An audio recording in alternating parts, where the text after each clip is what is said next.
ਚਲੋ ਚਲੋ ਫੇਰ ਸ਼ੁਰੂ ਕਰੋ ਜੀ। ਉਹ ਜਿਹੜੀ ਮੈਂ ਦੀ ਰੰਗ ਨਾ ਦੇਵੇ।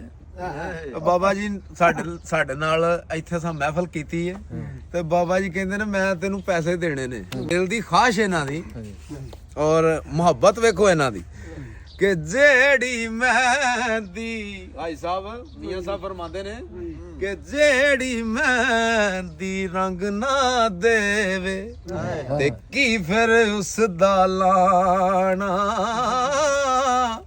ਉਹ ਜਿੱਥੇ ਗਿਆ ਦੀ ਕਦਰ ਨਾ ਹੋਵੇ ਤੇ ਕੀ ਫਿਰ ਉੱਥੇ ਜਾਣਾ।